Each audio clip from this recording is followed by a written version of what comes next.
Transition en Guinée, colonel Mamadi Doumbouya, le maître du temps. Ça peut dire que le colonel Mamadi Doumbouya est le véritable maître du temps. Tout laisse croire que le président du CNRD sait ce qu'il fait et réussit à parvenir à ses fins le plus souvent.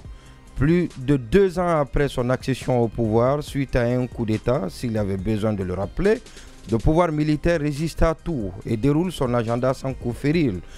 Aucune agitation et aucune procrastination d'une opposition qui refuse encore de prendre la mesure de ses lacunes n'ont permis d'avoir une meilleure lisibilité sur la transition.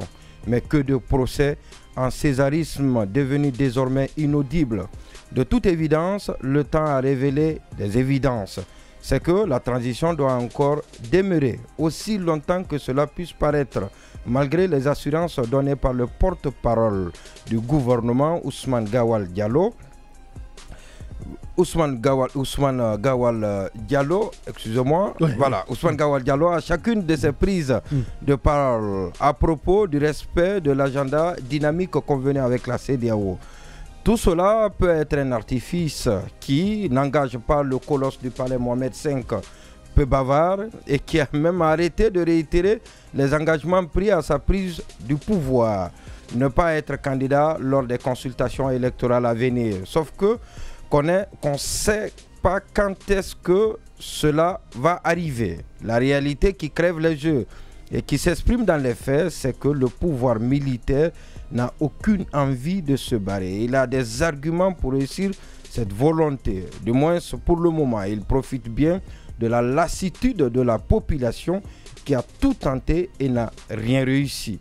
Les manifestations avec le très regrettable et rituel décompte macabre devenu hélas banal ne sont plus une alternative pour amener les autorités à s'inscrire dans une dynamique de dialogue inclusif devant permettre la finalisation du processus de transition. Là aussi, on en a tellement appelé, on en a tellement décompté les morts et qu'au finisse que c'est pour nourrir des ambitions abjectes. Le peuple se console avec les grands projets d'infrastructure et le pouvoir militaire prend tous les risques en matière de finances publiques pour satisfaire cette obsession bien saluée par son peuple. L'ancien légionnaire au pouvoir y attache du prix. Ne compte que sur les ressources intérieures pour financer ces projets de développement qui sont une jauge à la misère de la population. Le statu quo profite aux dirigeants du pays, convaincus que rien ne peut les ébranler, ni la pression extérieure.